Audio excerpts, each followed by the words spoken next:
Hello dear student, मैं रेनू चौधरी। संत कबीर विद्यापीठ PG college के official channel पे आपका स्वागत है। उम्मीद करते होंगे आप अच्छे होंगे, स्वस्थ होंगे, मस्त होंगे। ठंडक का सीज़न है, ठंडक बढ़ गया है और आप लोग अपना और अपने लोगों का ख्याल करिएगा, विशेषकर क्योंकि जानते हैं जैसे एजुकेशन जो होता है वो एक शिक्षा लेना ही सबसे बड़ी बात नहीं होती है। उस चीज़ को अपने लाइफ में प्रैक्टिकली उतारना ये बहुत मायने रखता है। तो जो हम शिक्षा ग्रहण करते हैं उसके द्वारा हम अपने घर पे, परिवार पे, लोगों पे कितना फॉलो करते हैं, तो प्रैक्टिकली अपने लाइफ में उतारना ये सबसे बड़ी चीज़ होती है। तो आप अपना और अपने लोगों का विशेष कर ध्यान दीजिएगा, अपने बुजुर्गों का, अपने माँ बाप का, अपना। ठीक है, चलिए अब फिर सेशन की तरफ चलते हैं। वसा दिख रहा होगा, हेल्दी फैट, अनहेल्दी फैट। ठीक है, अभी तक आप लोगों को खिलाए थे क्या? विटामिन्स और खनिज। आज हम खिलाएंगे आपको वसा, फैट। ठीक है, अब इसके आगे आप देख रहे हैं स्क्रीन पे कि हेल्दी फैट और अनहेल्दी फैट दोनों को, असंतृप्त वसा और संतृप्त वसा, ये दोनों को हम आपको बताएंगे इस वीडियो में। ठीक है, चलिए आगे देखते हैं।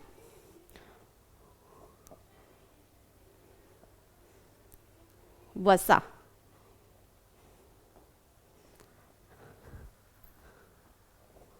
वसा, फैट्स। आज हम आपको वसा पढ़ाएंगे। देखिएगा, वसा एक कार्बनिक और यौगिक है। वसा क्या है? वसा एक कार्बनिक और यौगिक है। यह ग्लिसरीन व वसी अम्लों का मिश्रण है। यह क्या है? ग्लिसरीन और वसी अम्लों का क्या है? मिश्रण है वसा। ठीक है, इनमें कार्बोज की तरह मुख्य 3 तत्व पाए जाते हैं। इनमें क्या है? कार्बोज की तरह जो 3 मुख्य तत्व पाए जाते हैं, क्या क्या? कार्बन, हाइड्रोजन एवं ऑक्सीजन। कौन कौन से मुख्य तत्व पाए जाते हैं? कार्बन, हाइड्रोजन और ऑक्सीजन। ठीक है, वसा कैसा होता है? आप लोग सभी लोग जानते होंगे कि आपके घर में वसा आप लोग खाने पीने के चीज़ों में इस्तेमाल करते हैं। तो वसा कैसा होता है? वसा छूने में क्या होता है? चिकनाई महसूस होता है।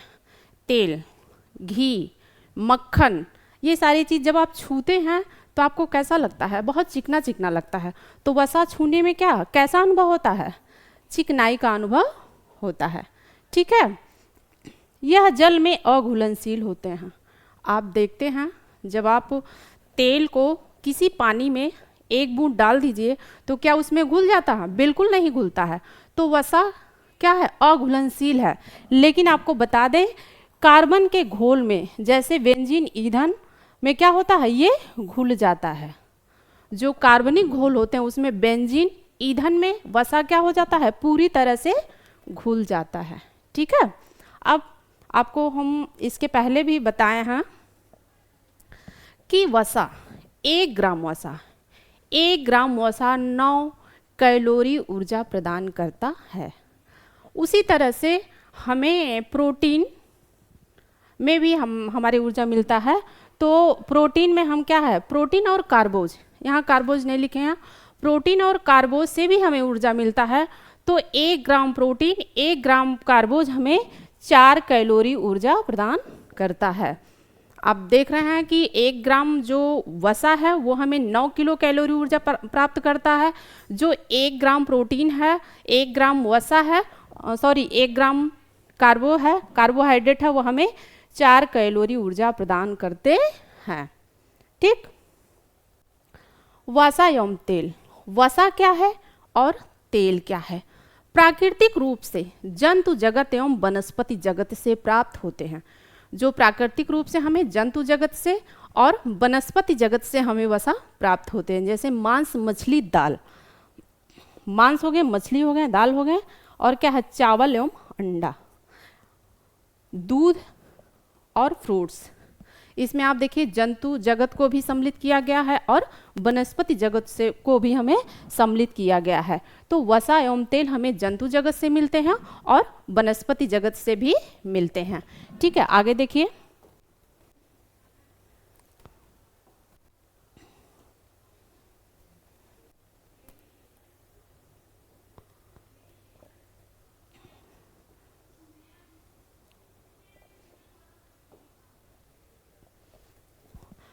वसा एवं तेल मुख्य अंतर क्या है?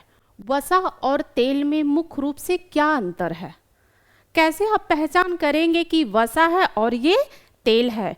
तो मुख्य रूप से वसा और तेल में क्या अंतर है, आपको अंतर बताते हैं। वसा 20 डिग्री सेल्सियस ताप पर, वसा जो है 20 डिग्री सेल्सियस ताप पे क्या होता है? ठोस होता है। वसा जो होता है 20 डिग्री सेल्सियस ताप पे क्या होता है? ठोस होता है। जो तेल होता है वो सामान्य ताप पर क्या होते हैं? द्रव के रूप में रहते हैं।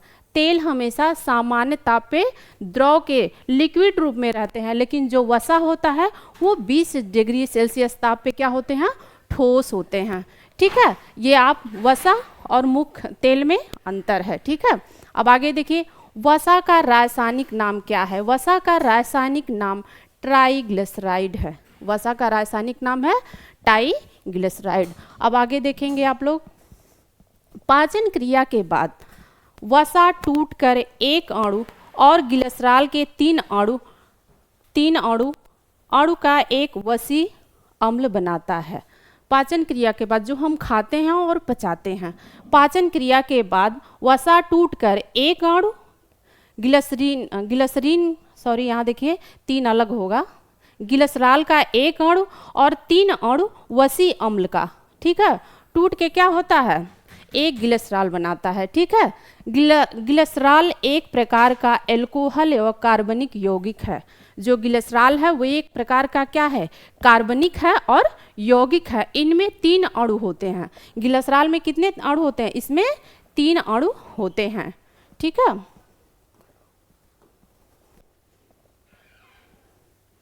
तीन अणु होते हैं।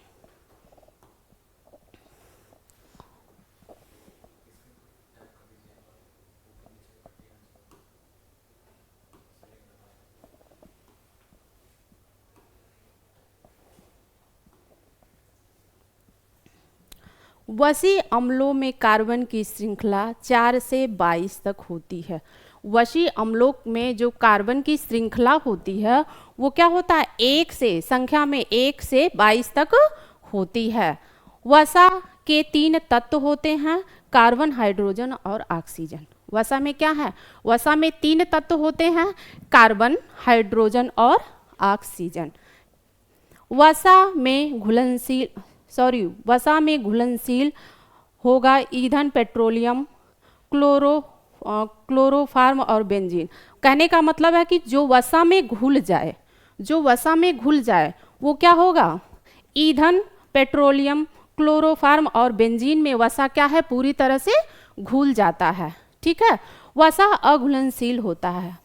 वसा क्या है? अघुलनशील होता है। आप जानते हैं कि जब पानी में हम एक बूंद डालेंगे तो उसमें क्या है? मिक्स नहीं होता है। वसा क्या होता है? अघुलनशील होता है। किसमें? जल में। किसमें? जल में। जल में वसा अघुलनशील होता है।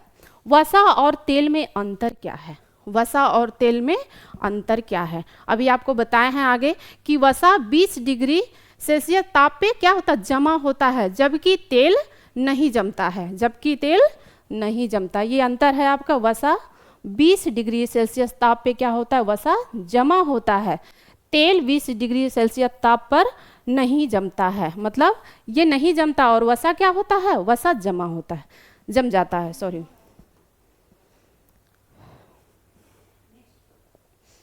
आगे देखिए, वसी अम्लों का वर्गीकरण 2 प्रकार से होता है। जो वसी अम्लों का वर्गीकरण है वो 2 प्रकार से होता है। नंबर 1 क्या है? संतृप्त वसी अम्ल, जिसको हम सैचुरेटेड फैटी एसिड कहते हैं। और दूसरा क्या है? असंतृप्त वसा, जिसको हम अनसैचुरेटेड फैटी एसिड कहते हैं। दो प्रकार के होते हैं, संतृप्त वसीय अम्ल और असंतृप्त वसीय अम्ल। अब देखेंगे हम संतृप्त वसीय अम्ल में क्या क्या है। संतृप्त वसीय अम्ल में प्रत्येक कार्बन परमाणु 2 हाइड्रोजन के परमाणु से जुड़े होते हैं। जो संतृप्त वसीय अम्ल होता है वो प्रत्येक कार्बन पर परमाणु 2 हाइड्रोजन के परमाणु से क्या होते हैं, जुड़े होते हैं। साधारण शब्दों में हम कह सकते हैं कि इसमें हाइड्रोजन तथा कार्बन के अंगों की संख्या पूरी तरह वसीय अम्ल पर क्या होती है, सामान्य ताप पर ठोस होता है। सामान्य ताप पे क्या होता है, ये ठोस होता है। इस अवस्था में संतृप्त अम्ल जो मुख्य रूप से हमारे भोजन में पाए जाते हैं वो इस प्रकार है। जो संतृप्त वसीय अम्ल होते हैं वो हम क्या करते हैं, अपने भोजन में लेते हैं सामान्य तौर पे, ठीक है। वो क्या है, इस तरह से है। आपको बताएंगे क्या क्या संतृप्त वसीय अम्ल में मिलता है। देखिए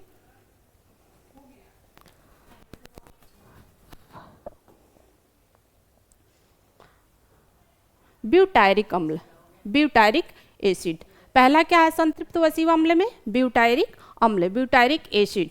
यह मक्खन में पाया जाता है। इसी वसीय अम्ल के कारण मक्खन में विशेष प्रकार की खुशबू पाई जाती है।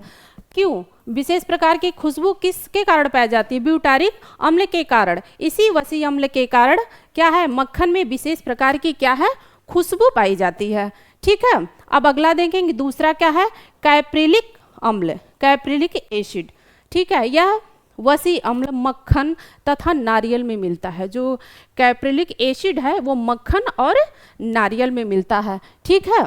नारियल के तेल में पाया जाता है। इसमें डेकानाइड भी कहते हैं, इसको हम क्या कहते हैं, डेकानाइड भी कहते हैं। अगर आपसे पूछ लिया जाए कैप्रिलिक अम्ल को और किस नाम से जानते हैं तो आप बताएंगे डेकानाइड के नाम से भी हम जानते हैं।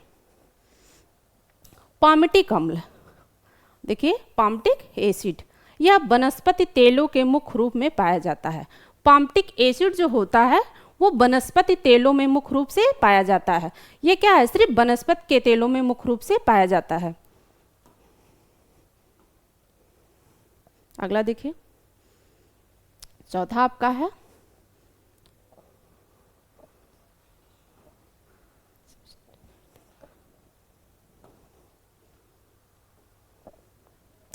सिस्ट्रेटिक अम्ल, सिस्ट्रेटिक एसिड। यह वसीय अम्ल मुख्य रूप से प्राणी जगत एवं वनस्पति तेलों में पाया जाता है। अभी आपको बताए हैं पामटिक जो होता है वो वनस्पति जगत में पाया जंतु जगत में पाया जाता है। यह क्या है, वनस्पति तेलों में पाया जाता है, ठीक है। अब अगला देखेंगे, दूसरा क्या है, असंतृप्त वसीय अम्ल, असंतृप्त वसीय अम्ल, अनसैचुरेटेड फैटी एसिड।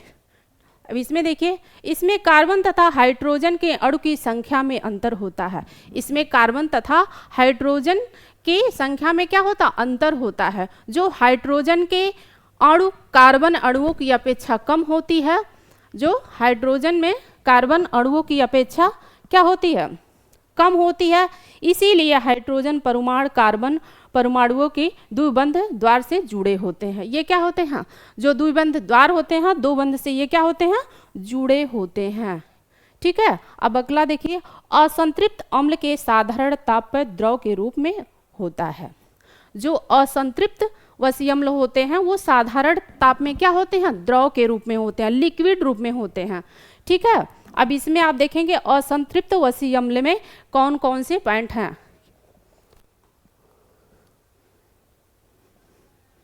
ओलिक अम्ल,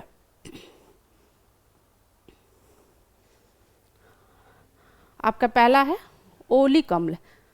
ओलिक अम्ल में देखिए, यह तेल एवं वसा के मुख्य रूप में पाया जाता है। ओलिक अम्ल जो होते हैं वो तेल और वसा में, तेल में और वसा में मुख्य रूप से क्या होता है, पाया जाता है।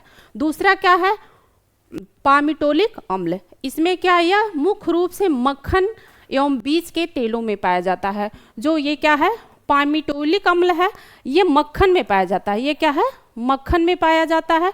और बीज, जैसे बीज वाले जो जिससे बीज वाले फल होते हैं उससे तेल मिलता है, उसमें पाया जाता है। अब क्या है, निलोनिक अम्ल, यह तेल में पाया जाता है। जो निलोनिक अम्ल होता है यह तेल में पाया जाता है। स्टोरिक एरिया, इसमें देखिए अब क्या है, एराकीटोनिक अम्ल, एराकीटोनिक अम्ल। एराकीटोनिक एसिड, यह बीज के तेलों में उपस्थित होता है। यह क्या है, जो वनस्पत जगत से बीज मिलते हैं जिससे हम तेल निकालते हैं, उसमें क्या है, यह पाया जाता है। ठीक है, अगला देखिए, अगला क्या है, अभी तक आप देखे हैं संतृप्त वसीय अम्ल और असंतृप्त वसीय अम्ल। अब आगे देखेंगे क्या है।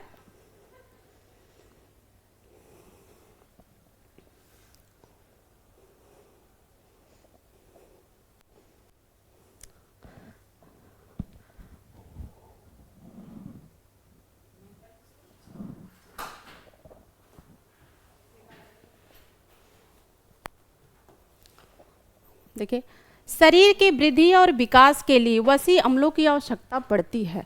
जो हमारी शरीर की वृद्धि होती है, विकास होती है, उसके लिए क्या है, वसा की जरूरत पड़ती ही पड़ती है। क्या है, वसीय अम्लों की जरूरत पड़ती है। आवश्यक वसीय अम्लों का निर्माण शरीर में नहीं होता है। जो आवश्यक अम्ल का निर्माण होता है वो हमारे शरीर में नहीं होता है, उसे हमें कहाँ से, भोजन द्वारा लेना पड़ता है, वो हमें भोजन द्वारा ग्रहण करना पड़ता है। ठीक है, अब अगला देखिए, लिपिड्स और लिपिड्स का वर्गीकरण। लिपिड्स का वर्गीकरण, लिपिड्स का वर्गीकरण भोजन में उसी पौष्टिकता के आधार पर किया जा सकता है जिसके अतिरिक्त लिपिड्स का वर्गीकरण इसके सरलतम रूप ग्लिसरॉल तथा वसीय अम्लों के आपस में जुड़ने के आधार पर किया जाता है। कहने का मतलब है, जो लिपिड्स का वर्गीकरण है, लिपिड्स का वर्गीकरण भोजन के उसी पौष्टिकता के आधार पर किया जाता है जिसके अतिरिक्त लिपिड्स का वर्गीकरण इसके सरलतम तथा ग्लिसरॉल तथा वसीय अम्लों के आपस में जुड़ने के आधार पर किया जाता है। पहला क्या है, देखिए, भोजन में लिपिड की पौष्टिकता के आधार पर वर्गीकरण। अब आप देखेंगे, जो भोजन में आप लिपिड्स लेते हैं उसके आधार पर हम कैसे वर्गीकरण करते हैं। आगे देखिए इनका वर्गीकरण। सरल लिपिड्स, यौगिक एवं संयुक्त लिपिड्स, व्युत्पत्ति अद्भुत लिपिड्स तथा स्टेरॉल। आप देखेंगे सरल लिपिड्स में क्या है, सिंपल लिपिड्स, जिसको हम कहते हैं सिंपल लिपिड्स। सरल लिपिड्स को हम सिंपल लिपिड्स कहते हैं। अब इसमें क्या क्या है देखेंगे।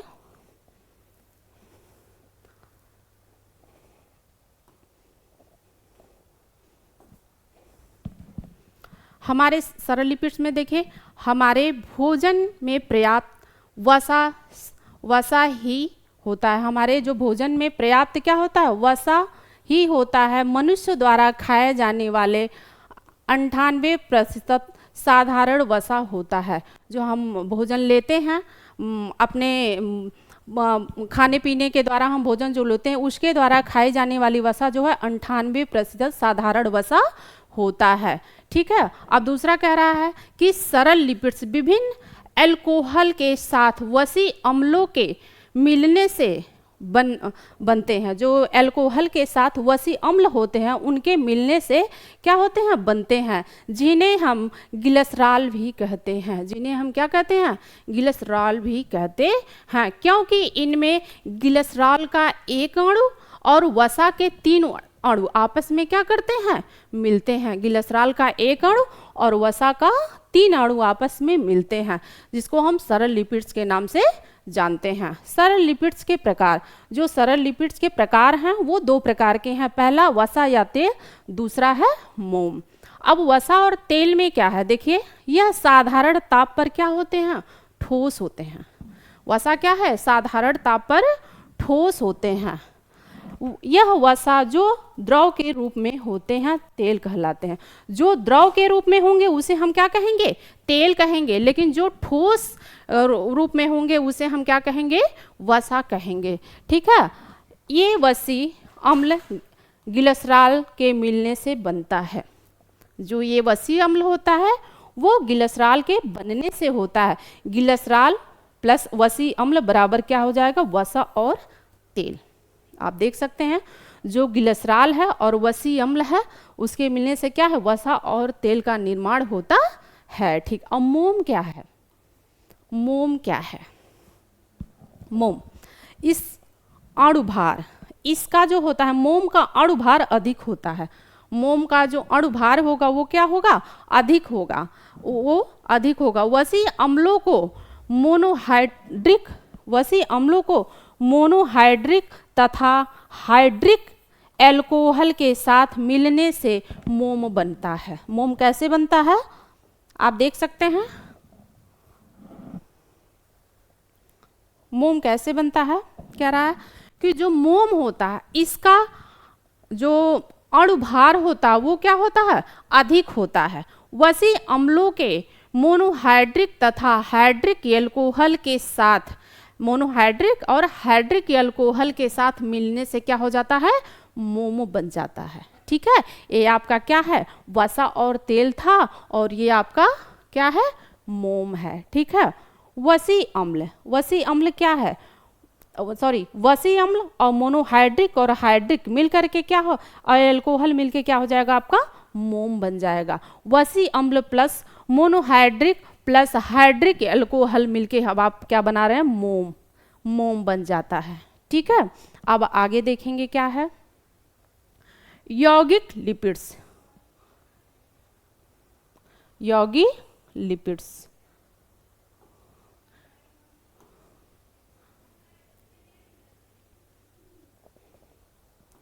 यौगिक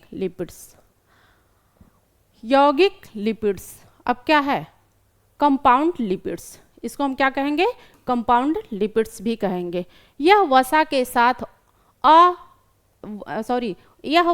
साथ अवसी पदार्थ में कोई अंतर अकार्बनिक पदार्थ मिला होता है तो यौगिक लिपिड्स कहलाता है। इसमें क्या रहा है, जब वसा के साथ कोई अवसीय पदार्थ या कोई अन्य अकार्बनिक पदार्थ मिल जाता है, ठीक है, जैसे वसा के साथ कोई अवसीय पदार्थ या अकार्बनिक पदार्थ मिल जाता है तो यौगिक लिपिड्स कहा जाता है। अब आपसे पूछ लिया जाए अगर यौगिक लिपिड्स क्या है तो आप बताएंगे, जब वसा के साथ कोई वसीय पदार्थ या अन्य अकार्बनिक पदार्थ मिल जाता है तो क्या है, यौगिक लिपिड्स कहलाता है। यौगिक लिपिड्स कहलाता है। अब कह रहा है वसा और अवसीय पदार्थ, वसा क्या है, वसा और अवसीय पदार्थ मिल जाएगा तो क्या हो जाएगा, संयुक्त लिपिड्स कहलाएगा, तो संयुक्त लिपिड्स बन जाएगा। ठीक है, अब आप देखेंगे फास्फोलिपिड्स। ठीक है, जैसा कि नाम से स्पष्ट होता है कि इसमें वसी पदार्थ फास्फोरस हैं। जैसा कि नाम से स्पष्ट हो रहा है कि जो इसमें वसी पदार्थ हैं वो क्या है, फास्फोरस हैं। इनमें फास्फोरस फास्फोरिक एसिड के रूप में पाया जाता है। इसमें क्या है, फास्फोरस और फास्फोरिक एसिड एसिड के रूप में पाया जाता है, जो संयुक्त वसा हमारी कोशिकाओं के जीव द्रव्य, यकृत, गुर्दे, हमारी मांसपेशियां तथा नाड़ी ऊतकों में पाया जाता है। जो क्या है, हमारी मांसपेशियों में, हमारी नाड़ी में, ये क्या है, नाड़ी ऊतकों के रूप में क्या होता है, पाया जाता है। वसी अम्ल plus glycerol plus phosphoric acid plus nitrogen युक्त क्षार के साथ अगर मिल जाएंगे तो हमें क्या बनाएंगे, फास्फोलिपिड्स। जब ये सारी चीज मिल जाएंगे, वसी अम्ल, ग्लिसरॉल, फास्फोरिक एसिड, नाइट्रो युक्त क्षार जब मिल जाएंगे तो फास्फोरिस लिपिड्स बनाएंगे। ठीक है, अब आके देखेंगे लाइपोप्रोटीन। क्या है, लाइपोप्रोटीन। अब इसमें देखिए, इसमें वसा के साथ वसीय पदार्थ के रूप में, इसमें क्या है, लाइपोप्रोटीन जो है वसा के साथ वसीय पदार्थ के रूप में प्रोटीन होता है। इसमें वसा के साथ जो वसीय पदार्थ होते हैं उसके साथ क्या होता है, प्रोटीन होता है, जो हमारे शरीर के इस वसा में अत्यंत महत्वपूर्ण होते हैं। जो हमारे शरीर के लिए वसा में क्या होते हैं, अत्यंत महत्वपूर्ण होते हैं। ठीक है, क्योंकि हमारे शरीर में वसा स्थानांतरण एवं एक स्थान से दूसरे स्थान पर उसी वसा के रूप में होता है, जो हम जो हम लाइपोप्रोटीन रक्त में उपस्थित होता है, जो हमारे लाइपोप्रोटीन के रक्त में क्या होता है, उपस्थित होता है। कहने का मतलब है लाइपोप्रोटीन। वसा के साथ वसी पदार्थ, वसा के साथ क्या, वसी पदार्थ के रूप में प्रोटीन होता है। हमारे शरीर में अत्यधिक, ये हमारे शरीर में क्या होते हैं, अत्यधिक महत्वपूर्ण होते हैं। ठीक है, इसका काम क्या है, शरीर में वसा का स्थानांतरण एवं एक दूसरे स्थान से एक दूसरे स्थान पे ले जाना वसा के रूप में होता है। ठीक है, इसे हम क्या कहते हैं, लाइपोप्रोटीन। रक्त में ये जो लाइपोप्रोटीन होता है, वो लाइपोप्रोटीन जो होता है वो हमारे रक्त, हमारे शरीर के रक्त में उपस्थित होता है। अगर आपसे पूछ लिया जाए लाइपोप्रोटीन कहाँ उपस्थित होता है, तो आप बताएंगे ये रक्त में उपस्थित होता है। ठीक है, वसा और प्रोटीन को मिला करके लाइपोप्रोटीन बना है। ठीक है, अब आगे देखेंगे, आगे देखिए, थोड़ा ये क्लास लंबा होगा क्योंकि थोड़ा लंबा था, तो फिर अब तीसरा आपका है, तीसरा है ग्लाइकोलिपिड्स। क्या है, ग्लाइकोलिपिड्स। ठीक है, नाम से स्पष्ट है कि, नाम से स्पष्ट है कि इसे वसा के अतिरिक्त वसी पदार्थों में कार्बोहाइड्रेट है। मतलब वसा के साथ जो वसी पदार्थ हैं उसमें क्या है, कार्बोहाइड्रेट है। यह संयुक्त वसा हमारे मस्तिष्क, यह संयुक्त वसा जो हमारे मस्तिष्क में रेबोसाइड वसा के रूप में होता है। ये क्या है, सेर्बोसाइड वसा के रूप में होता है। सेर्बोसाइड वसा के रूप में होता है, जो हमारे शरीर में, जो मस्तिष्क में, हाँ क्या होता है, सेर्बोसाइड वसा के रूप में होता है। ठीक है, कह सकते हैं कि ग्लाइकोलिपिड्स, नाम से स्पष्ट हो रहा है कि वसा के अतिरिक्त वसी पदार्थ, वसा के अतिरिक्त वसी पदार्थ जो है कार्बो, वो हमारे संयुक्त वसा हमारे मस्तिष्क में सेर्बोसाइड वसा के रूप में होता है, जिसको हम वसी अम्ल और ग्लिसरॉल और कार्बो से मिला करके क्या है, ग्लाइकोलिपिड्स बनाते हैं। ठीक है, ये आपके कहने का मतलब है। आगे देखिए, चौथा है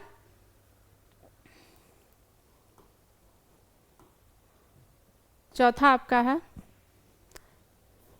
सेल्फोलिपिड्स। सेल्फोलिपिड्स, यह लिपिड्स वसा तथा वसीय पदार्थ कार्बोहाइड्रेट तथा सल्फ्यूरिक अम्ल के आपस में मिलने से बनता है।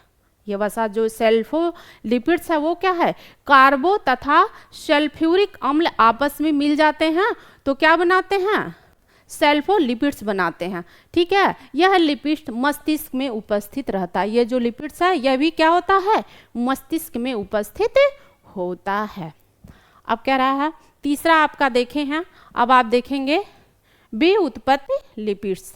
जो तीसरा है आपका है बी उत्पत्ति लिपिड्स है। ठीक है, जब सरल एवं संयुक्त लिपिड्स, जब सरल एवं संयुक्त लिपिड्स का जल द्वारा अपघटन किया जाता है, तो जल द्वारा अपघटन किया जाता है किया जाता है जो पदार्थ मिलते हैं, ये तो गलत है।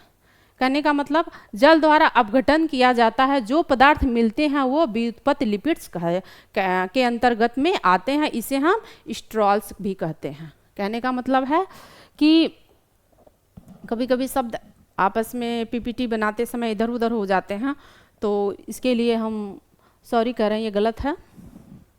जब सरल या संयुक्त लिपिड्स जल के द्वारा अपघटित किया जाता है, जल के द्वारा क्या किया जाता है, अपघटन किया जाता है, और वो पदार्थ क्या है, जो पदार्थ मिलने से व्युत्पत्ति लिपिड्स का, व्युत्पत्ति लिपिड्स होते हैं, उसमें क्या है, इसके अंतर्गत क्या है, स्ट्रॉल है। इसके अंतर्गत क्या है, स्ट्रॉल बनाते हैं।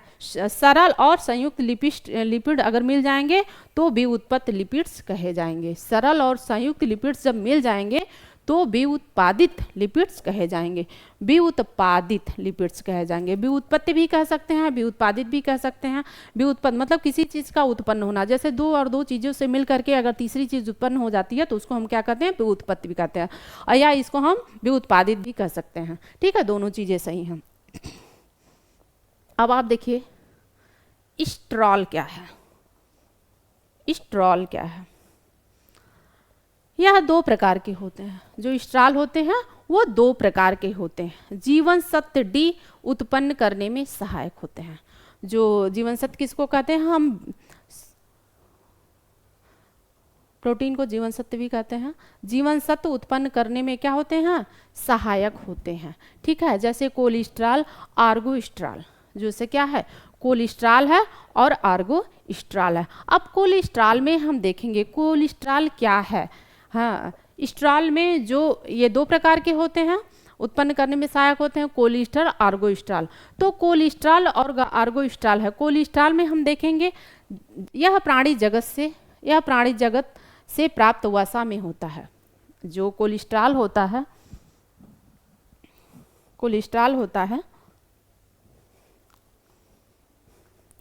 जो कोलेस्ट्रॉल होता है यह प्राणी जगत से प्राप्त वसा में मिलता है। जैसे आप देख सकते हैं मक्खन हो गया, घी हो गया, ये सब क्या है? प्राणी जगत से प्राप्त हैं। ठीक है, यह हमारी त्वचा के नीचे रहता है। जो मतलब कोलेस्ट्रॉल होता है वो प्राणी जगत से प्राप्त होता है, प्राणी जगत के वसा से प्राप्त होता है। यह हमारे त्वचा के नीचे रहता है। धूप में रहने से सूर्य के किरणों, देखिए धूप में जब हम रहते हैं सूर्य की किरणों की क्रिया के फलस्वरूप जीवन सत्व डी का निर्माण होता है। आपको बताएं हम कि अभी आपको बताएं विटामिन डी का क्या होता है। जब आप धूप में रहते हैं तो विटामिन डी हमें मिलता है, जब विटामिन डी का निर्माण होता है। किंतु यदि रक्त में इस वसा की मात्रा अधिक हो जाती है तो कोलेस्ट्रॉल हमारे रक्त धमनियों के भीतर भाग पर जम जाता है। अगर इसकी मात्रा अधिक हो जाएगी, जो रक्त धमनियों के भीतर का भाग है उसमें क्या हो जाएगा?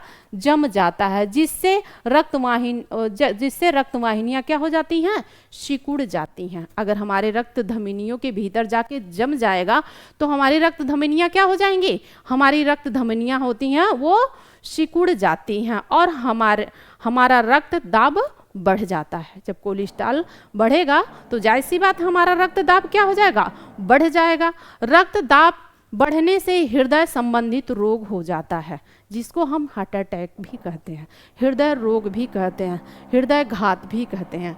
ठीक है, अगर रक्त दाब बढ़ने लगेगा तो क्या होता है? हृदय संबंधित रोग हो जाने की संभावना बढ़ जाती है, जिसे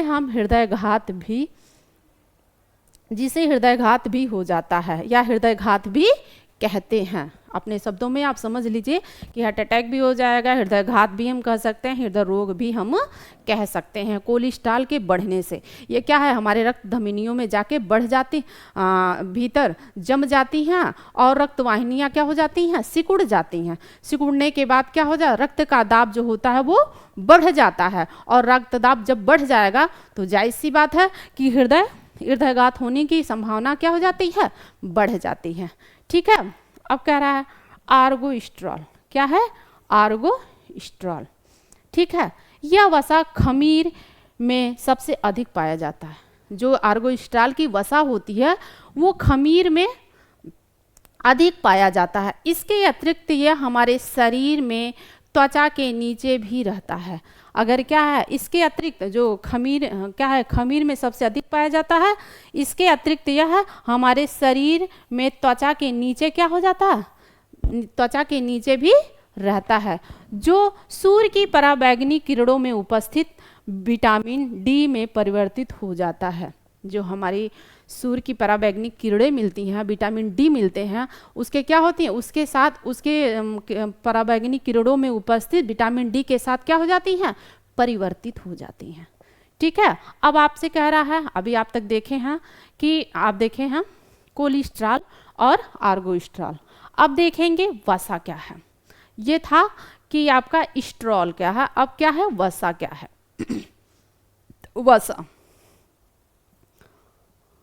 वसा क्या है? वसा।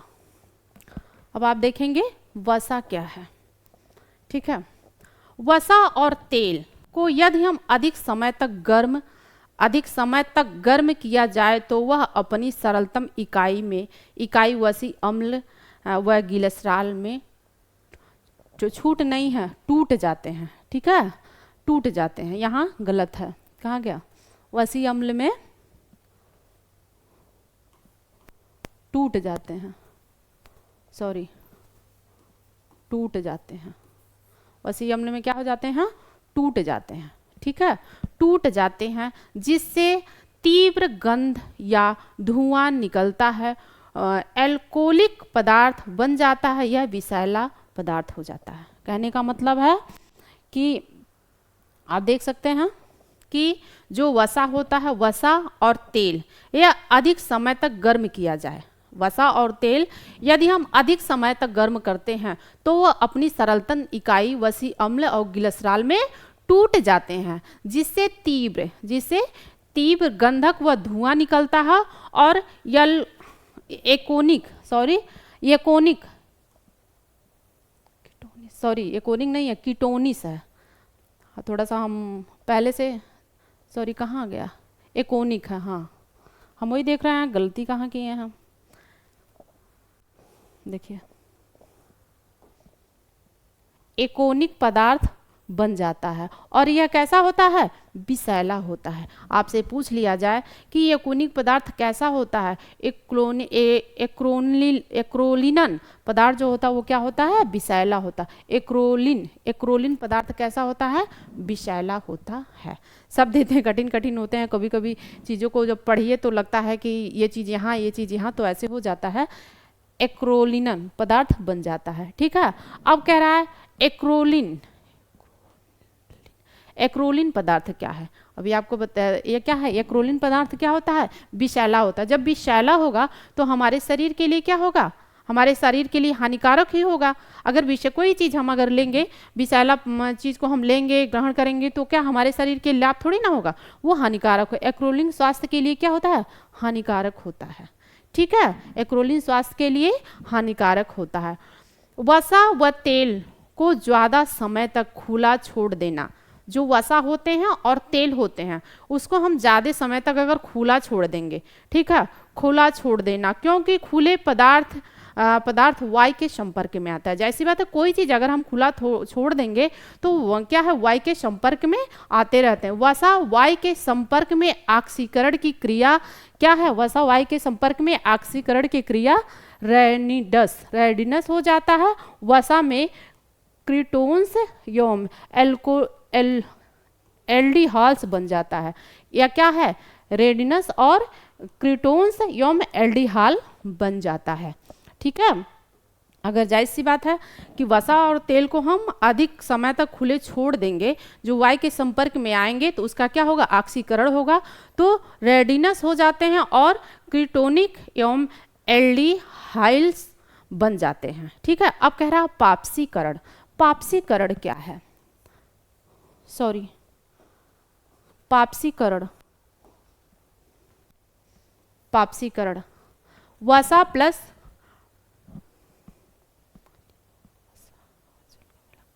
वसा, पापसीकरण का मतलब वसा और पानी जो होता है, पानी और वसा और तेल मिलाकर जब हम फेंटते हैं, पापसीकरण, वसा और पानी को जब हम मिला के आपस में फेंटते हैं तो क्या हो जाएगा, पापसीकरण हो जाता है। जो वसा और पापसीकरण छोटे छोटे कणों में विभक्त हो जाते हैं, पानी के ऊपर क्या होते हैं, तैरने लगते हैं। वसा के सूक्ष्म कणों को तैरना ही पापसीकरण कहा जाता है। पापसीकरण का मतलब है जब आप तेल को किसी पानी में डालते हैं तो आप देखते होंगे उसमें वो घुलता नहीं है, उसको आप कितना भी फेंटेंगे लेकिन वो घुलेगा नहीं, और वो क्या है, छोटे छोटे टुकड़ों में, सूक्ष्म टुकड़ों में ऊपर क्या हो जाता है, तैरने लगता है। जब हम तैरने लगेगा तो उसको क्या कहेंगे, हम पापसीकरण कहेंगे। हाइड्रोजनिक कण, अब कह रहा है हाइड्रोजनिक कण, इस क्रिया में असंतृप्त वसी अम्ल संतृप्त वसी अम्ल के ताप के प्रभाव में आकर बदल जाते हैं, उसे हाइड्रोजनीकरण कहते हैं।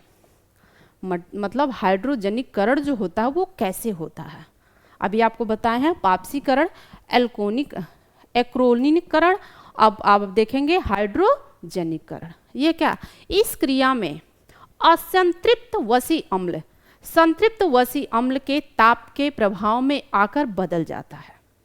ताप के प्रभाव में क्या है, आकर के क्या हो जाता है, परिवर्तित हो जाता है, जिसको हम क्या कहते हैं, जिसको हम हाइड्रोजनीकरण कहते हैं, हाइड्रोजनीकरण कहते हैं। ठीक है, वसा और तेल की प्राप्ति के साधन क्या है?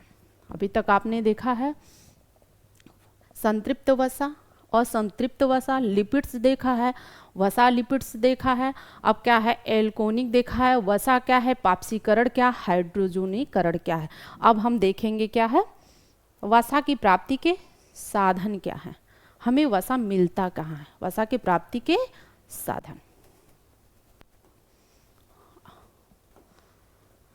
वसा और तेल की प्राप्ति के साधन, वसा और तेल की प्राप्ति के साधन है क्या क्या है, हमें कहाँ कहाँ से वसा और तेल मिलता है। ठीक है, सारे लोग जानते होंगे। तेल और वसा प्राप्त करने का मुख्य साधन और मुख्य स्रोत क्या है? पौधे तिलहन जैसे सोयाबीन, मूंगफली, सरसों और ताड़ से निकाला जाता है। ये क्या है, वनस्पत जगत से हमें प्राप्त स्रोत है। लेकिन अगर आपसे कहें जंतु जगत से क्या हो जाए तो दूध से हो जाएगा, मांस से हो जाएगा, मछली से हो जाएगा, वसा और तेल प्राप्त होता है। ठीक है, ये सारे क्या हैं, ये वनस्पत जगत से मिलते हैं। लेकिन यहाँ क्या है, दूध जो है मांस है, मछली है, वसा है। ये वसा ऐसे जो वसा और तेल मिलते हैं वो क्या है, आपके प्राणी जगत से मिलते हैं। वसा का कार्य क्या है, हम अगर वसा ना लें तो हमारे शरीर पे क्या प्रभाव पड़ेगा? लोग कहते हैं वसा नहीं खाएंगे नहीं तो बहुत मोटे हो जाएंगे, ऐसा होता है ना। लेकिन वसा लेना भी जरूरी है। ठीक है, लेकिन बहुत ज़्यादा वसा अगर हम ले लेंगे तो हमारे शरीर को क्या करता है, नुकसान भी पहुंचाता है। तो वसा भी लेना जरूरी है, हमारे शरीर को क्या करता है, ऊर्जा प्रदान करता है। और अगर हमारे शरीर में एनर्जी नहीं रहेगी तो हम कार्य करने की जो हमारी क्षमता होगी वो कम हो जाएगी। ठीक है, अब कह रहा वसा के कार्य, पहला क्या है, ऊर्जा प्रदान करना। सारे लोग जानते हैं कि जब हम वसा लेते हैं तो उससे हमारे क्या है, मतलब 1 ग्राम वसा अगर हम लेंगे तो 9 किलो कैलोरी ऊर्जा प्रदान। सबसे ज़्यादा हमें अगर ऊर्जा मिल रही है किसी चीज़ से तो कहाँ से मिल रही है, वसा से मिल रही है। ठीक है, अब कह रहा है 1 ग्राम वसा 9 कैलोरी ऊर्जा प्रदान करता है। ठीक है, 1 ग्राम कार्बोज व प्रोटीन 4 कैलोरी ऊर्जा प्रदान करता है। 1 ग्राम अगर प्रोटीन लेते हैं और हमें कार्बोज लेते हैं तो 4 कैलोरी ऊर्जा प्रदान करेगा। लेकिन अगर हम 1 ग्राम वसा लेते हैं तो 9 कैलोरी ऊर्जा प्रदान करता है। सबसे ज़्यादा ऊर्जा हमें कहाँ से मिलता है, सबसे ज़्यादा ऊर्जा हमें कहाँ से मिलता है, सबसे ज़्यादा ऊर्जा हमें वसा से मिलता है। सबसे ज़्यादा ऊर्जा हम लेते कहाँ से हैं? अगर बहुत ज़्यादा वसा खाने लगेंगे तो क्या हो जाएगा, कहीं ना कहीं हमारे शरीर को क्या है, मोटापा बढ़ जाएगा, हृदय घात हो जाएगा, ये सारे गुर्दे में दिक्कत हो जाएंगे। तो हम सबसे ज़्यादा वसा लेते कहाँ से हैं?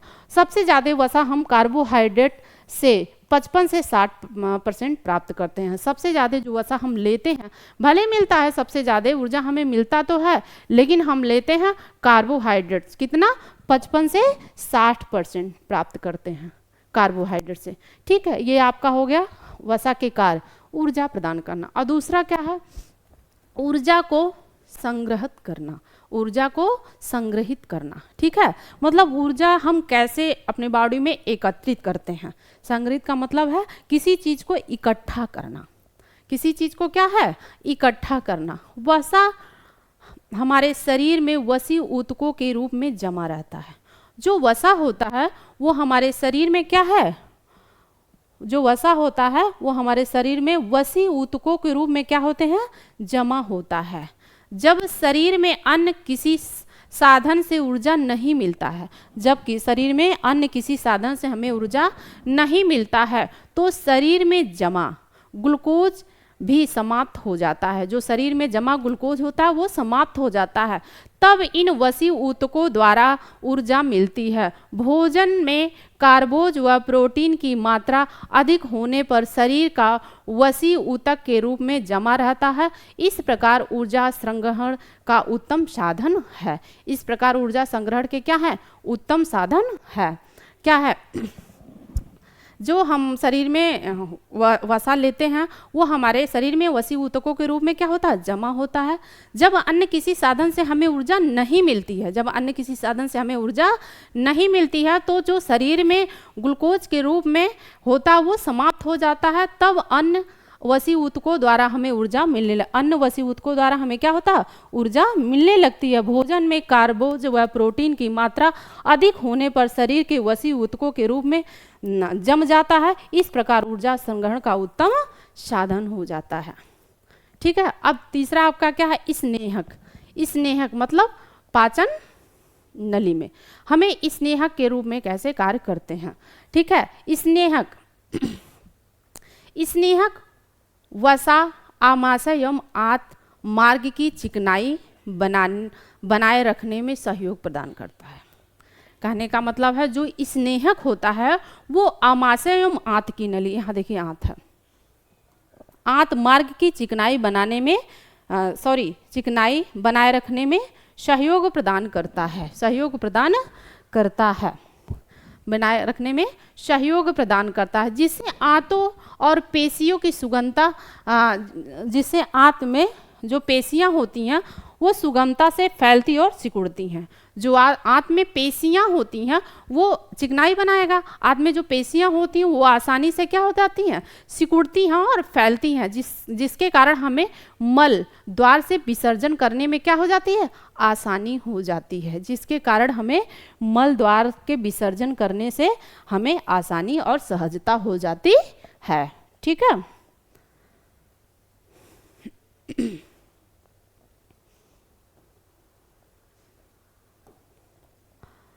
शरीर के कोमल अंगों की सुरक्षा, ये भी वसा का कार्य है। वसा के कार्य क्या है, हमारे शरीर के कोमल अंगों की क्या करता है, सुरक्षा भी करता है। अब कैसे सुरक्षा करता है ये आपको बता दें। वसा शरीर में त्वचा के नीचे वसी ऊतकों के रूप में क्या होता है, जमा रहता है। जो वसा है वो हमारे शरीर में वसी ऊतकों के रूप में क्या होता है, जमा रहता है। यह एक गद्दी की तरह कार्य करता है। यह क्या है, एक गद्दी की तरह कार्य करता है, जिससे शरीर में चोट, सर्दी, गर्मी, आघात, रगड़ आदि से सुरक्षा प्रदान करता है। हमारे शरीर में जैसी बात है कि जब आप गिरते हैं या किसी से चोट लगती है तो जो वसी ऊतक होते हैं वो हमारे शरीर की क्या करती है, सुरक्षा प्रदान करती है, वरना तुरंत हमारी हड्डियां टूट जाएं। ठीक है। तो जो वसी ऊतक होते हैं वो हमारी गद्दी की तरह होते हैं, गद्दी की तरह कार्य करते हैं। शरीर में चोट, सर्दी, गर्मी, आघात, रगड़ की सुरक्षा प्रदान करते हैं। क्या, शरीर के कोमल अंगों की सुरक्षा करता है। क्या करता है, वसा। ठीक है। अब आप देखेंगे अगला, शरीर के तापक्रम को नियंत्रित करना। जो हमारे शरीर की तापक्रम है वसा उसको कैसे नियंत्रित करता है, वसा उसको कैसे नियंत्रित करता है। ठीक है। आगे लिखा गया है, वसा हमारे शरीर के ताप को नियंत्रित एवं नियमित करती है। जो वसा होती है वो हमारे शरीर के ताप को क्या करती है, नियमित और नियंत्रित करने में महत्वपूर्ण भूमिका अदा करती है। त्वचा के नीचे जो वसा की परत जमी होती है, जो त्वचा के नीचे वसा की परत जमी होती है, ठीक है, वह हमारे शरीर के ताप को अवरोधक उष्मा, वह हमारे शरीर के ताप को क्या करता है, अवरोधक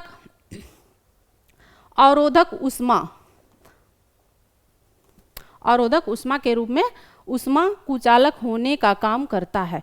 जो हमारे शरीर के त्वचा के नीचे जो वसा की परत जमी होती है वो हमारे शरीर के ताप अवरोधक उष्मा कुचालक होने का काम करती है। इस अवरोधक के कारण शरीर का तापक्रम क्या होता है, नियंत्रित और नियमित रहता है। ठीक है। इसी अवरोधक के कारण हमारे जो शरीर का तापक्रम होता है वो नियमित और नियंत्रित करता है। तो ठीक है, वसा भी लेना जरूरी है, लेकिन उतना जो हमारे शरीर की दिनचर्या में जितनी लेनी चाहिए। ठीक है। वसा में घुलनशील विटामिन का स्रोत, जो वसा में घुलनशील विटामिन के स्रोत हैं वो क्या है, ये विटामिन जो वसा में घुलनशील होते हैं, ये विटामिन जो कौन कौन से ऐसे विटामिन हैं, आपको पढ़ाए थे विटामिन में कि कौन कौन से ऐसे विटामिन होते हैं जो वसा में घुलनशील होते हैं। ए, डी, ई वसा में क्या घुलनशील होते हैं, ए होते हैं, डी होते हैं और ई होते हैं। इनकी प्राप्ति का उत्तम साधन वसा है।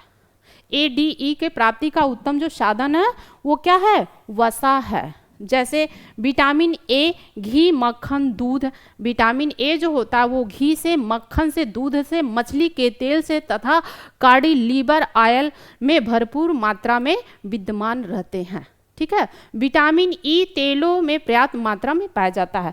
आपसे ये भी पूछा जा सकता है कि विटामिन ई जो वसा में किस में पाया जाता है, तो विटामिन ई जो है पर्याप्त मात्रा में तेलों में पाया जाता है, उपस्थित रहता है। यह त्वचा के नीचे अति उत्तम होते हैं, यह त्वचा के नीचे भी अति उत्तम होते हैं।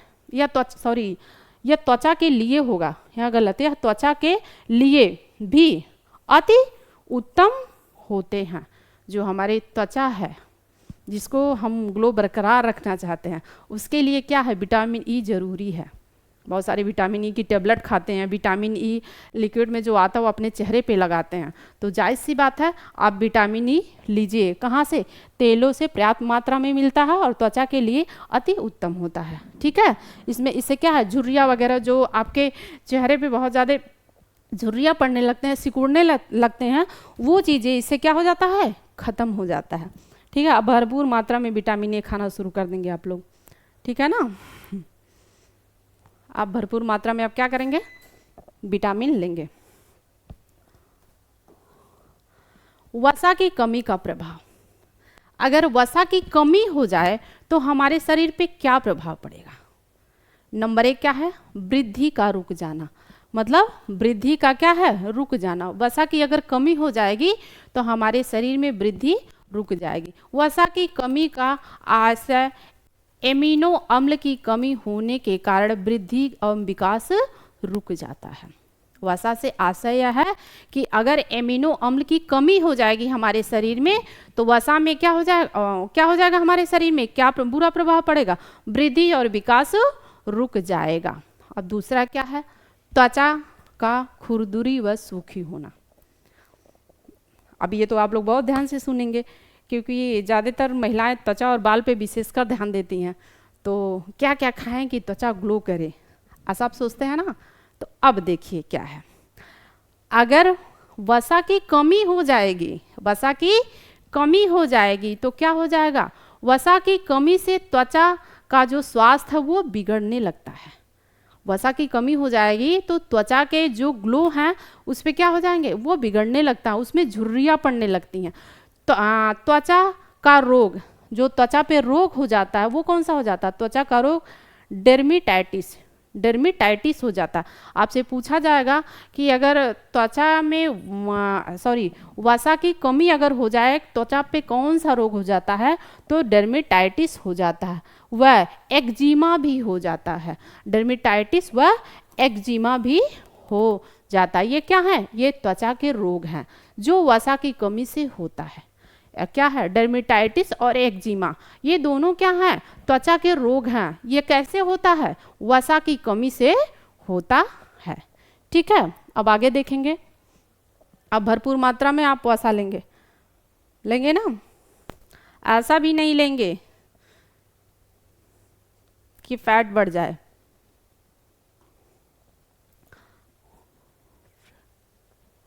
फ्रिनोडर्मा ये क्या है, ये अभी क्या है, कमी है।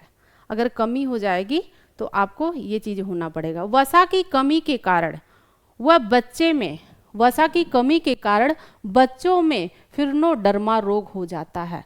जो बच्चे में क्या हो जाता है, फिरनोडर्मा रोग हो जाता है। इस रोग में पीठ, जांघों, कुल्हों की त्वचा पर क्या है, चुकीले और फुंसियाँ निकल जाती हैं। इसमें क्या है, इसमें चकोते टाइप के ऐसे छोटे छोटे चकोते हो जाएंगे और क्या हो जाएंगे, फुंसियाँ निकल आती हैं। त्वचा कछुए जैसे, जो त्वचा होता उसका आकार कैसा हो जाएगा, कछुआ के समान दिखने लगेगा। ठीक है, उसका जो आकार हो जाएगा वो कछुआ के समान हो जाएगा। फिरनोडर्मा रोग ये बच्चों में होता है, पीठ और जांघ और कुल्हों।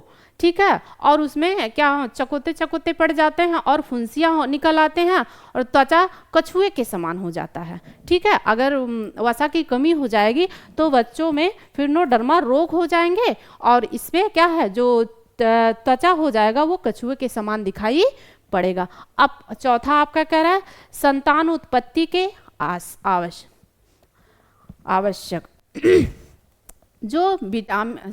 जो वसा होते हैं वो संतान उत्पत्ति में भी आवश्यक होते हैं। ठीक है, अब कह रहा है विटामिन ई जो होता है वो संतान उत्पत्ति के लिए आवश्यक है। विटामिन ई जो होता है वो संतान उत्पत्ति के लिए क्या होते हैं, आवश्यक हो जाए। अगर विटामिन डी की कमी हो जाएगी, विटामिन ई की कमी हो जाएगी तो बांझपन होने लगता है। ठीक है, विटामिन ई का संग्रह भी वसा द्वारा किया जाता है। जो विटामिन ई का संवहन होता है वो वसा द्वारा होता है। आहार में वसा की कमी से संवहन व अवशोषण पूर्ण रूप से नहीं हो पाता है, जिसके कारण संतान उत्पत्ति में गड़बड़ी पैदा हो जाती है। ठीक है, ये क्या है, पूर्ण रूप से अगर नहीं हो जाएगा तो संतान उत्पत्ति में क्या हो जाएगी, गड़बड़ी पैदा हो जाती है। ठीक है, विटामिन ई संतान उत्पत्ति के लिए आवश्यक है। विटामिन ई का संवहन भी वसा द्वारा होता है। आहार में वसा की कमी का संवहन व अवशोषण पूर्ण रूप से नहीं हो पाता है, इसके कारण संतान उत्पत्ति में गड़बड़ी पैदा हो जाती है। ठीक है, वसा अगर वसा नहीं लेंगे तो संतान उत्पत्ति के लिए क्या है, वसा लेना संतान उत्पत्ति के लिए आवश्यक है। अब कह रहा वसा की अधिकता हो जाए। अभी तक क्या देखे हैं आप, वसा की देख लीजिए, ये क्या था, वसा की कमी। अगर वसा की कमी हो जाएगी तो क्या क्या रोग हो जाएंगे, वृद्धि रुक जाएगी, त्वचा खुरदुरी हो जाएगी, फिनोडर्मा रोग हो जाएगा। संतान उत्पत्ति के लिए क्या है, आवश्यक है वसा लेना।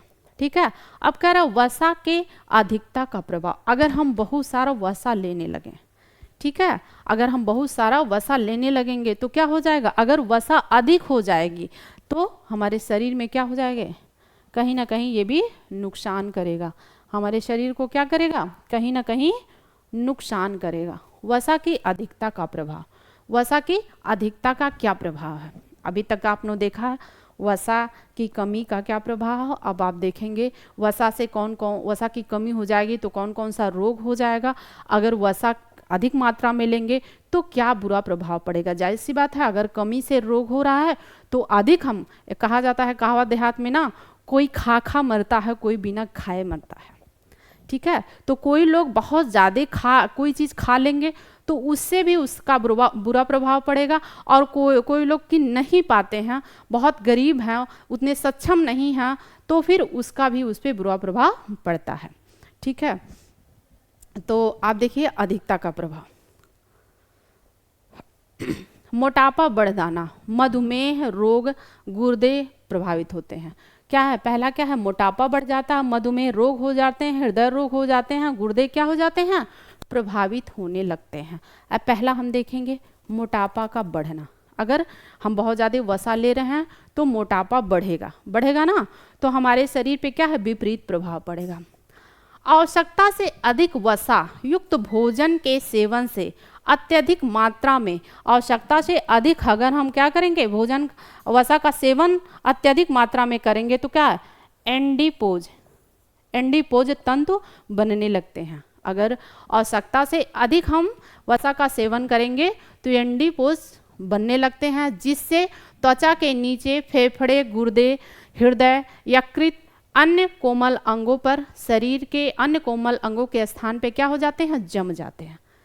ठीक है, अगर आवश्यकता से अधिक हम लेने लग रहे हैं तो शरीर के जो फेफड़े होते हैं, हृदय होते हैं, गुर्दे होते हैं, इन कोमल अंगों पे इन कोमल अंगों के स्थान पे जाकर के ये क्या हो जाते हैं, जम जाते हैं। ठीक है, वसा की परत जमने से मोटापा बढ़ जाता है। अगर इन जगहों पे जाके ये जम जाएंगे तो मोटापा क्या है, बढ़ने लगेगा। तो बहुत ज़्यादा मोटा होना भी कहीं ना कहीं नुकसान है। अगर बहुत ज़्यादा मोटा हो जाएंगे तो भी हमारे चलने में, बैठने में और हृदय घात में ये सारी दिक्कतें होने लगेंगी। ठीक है, अब क्या है, मधुमेह रोग हो जाना। दूसरा क्या है, मधुमेह रोग हो जाना। पहला क्या था, मोटापा बढ़ेगा, अब क्या है, मधुमेह रोग होगा। इसकी अगर अधिकता हो जाएगी तो मधुमेह रोग हो जाएगा।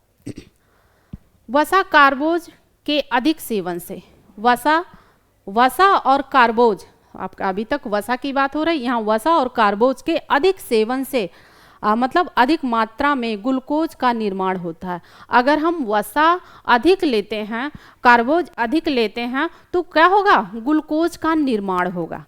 रक्त सीमित मात्रा में ग्लूकोज संग्रहित कर सकती है। जो हमारी रक्त होती है वो सीमित मात्रा में ग्लूकोज संग्रहित करती है। शेष ग्लूकोज ग्लाइकोजन में परिवर्तित होकर यकृत मांसपेशियों में जमा होने लगता है। एक सीमित मात्रा में क्या है, ग्लूकोज लेती है। अगर शेष बहुत ज़्यादा आप लेने लगेंगे, ग्लूकोज ज़्यादा बनने लगेगा, तो शेष ग्लूकोज जो होता है वो ग्लाइकोजन में परिवर्तित होकर यकृत मांसपेशियों में जमा होने लगता है। परंतु इनमें ग्लाइकोजन संग्रहण करने की क्षमता सीमित होती है। आप किसी चीज़ को देखते हैं कि बहुत सारा एक वो होता है कि मतलब इतना ही इस चीज़ को हमें संग्रहित करना है। अगर बहुत ज़्यादा आपके पास हो जाता है तो आप घबरा जाते हैं, ठीक है, घबरा जाते हैं ना। तो उसी तरह से जो ग्लूकोज होता है वो ग्लाइकोजन में परिवर्तित होने लगता है और इसमें ग्लूकोज संग्रहण करने की क्षमता क्या हो जाती है, सीमित हो जाती है, ठीक है। ग्लूकोज की ग्लाइकोजन में बदलने के लिए अग्नाशय लैंगर हंस द्वीपिकाएं अत्यंत कार्य करनी पड़ती है। जो ग्लूकोज और ग्लाइकोजन में परिवर्तित होते हैं, बदलते हैं, वो लैंगर हंस की दीपिकाएं अत्यंत अधिक कार्य करना पड़ता है। जाहिर सी बात है, अगर आपके पास कोई चीज़ ज़्यादा हो जाएगा तो कार्य करने की क्षमता भी बढ़ जाएगी ना। तो अधिक लैंगर हंस की जो दीपिकाएं हैं वो अत्यधिक कार्य करना पड़ता है।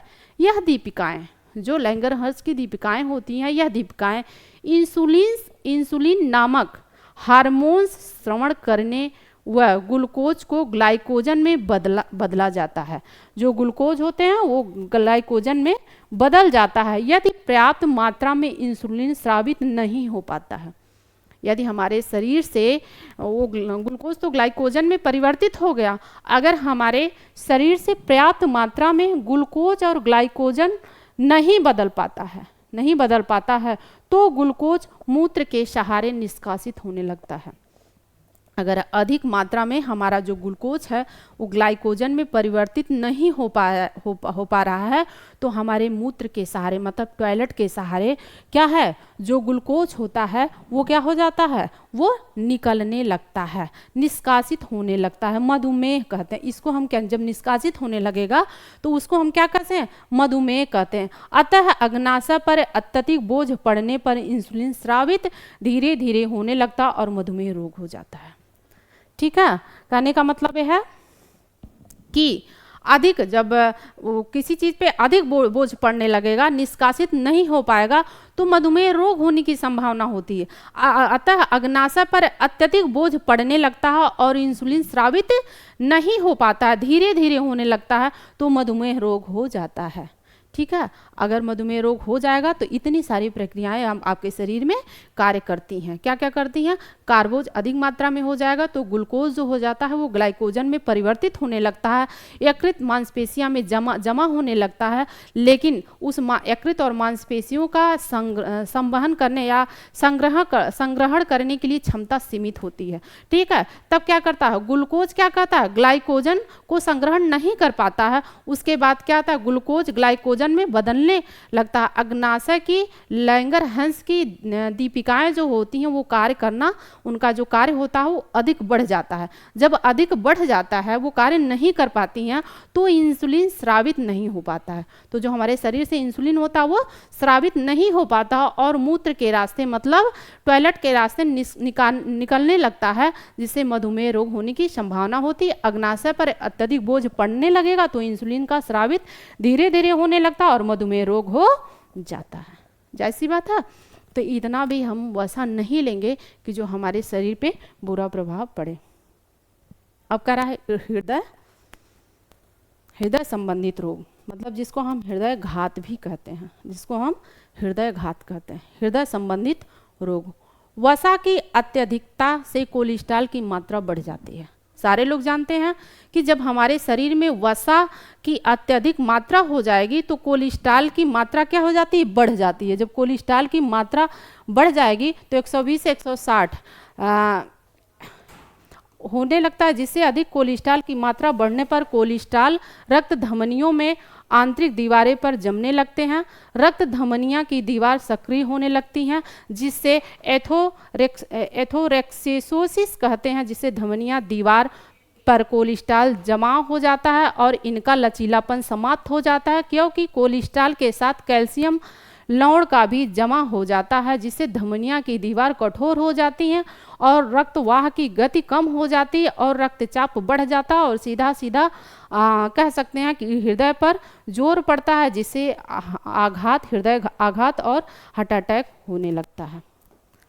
ये सारी चीज़ हैं। आपको बता दें, वसा की अधिकता रक्त में कोलेस्ट्रॉल की मात्रा बढ़ जाती। अगर वसा अधिक रूप से हो जाएगा तो हमारे शरीर में कोलेस्ट्रॉल की मात्रा बढ़ जाएगी। इससे कोलेस्ट्रॉल की मात्रा बढ़ने पर रक्त धमनियों की आंतरिक दीवार पे क्या होती है, वो जाके जम जाती हैं और रक्त धमनियाँ की जो दीवार होती हैं वो सक्रिय होने लगती हैं।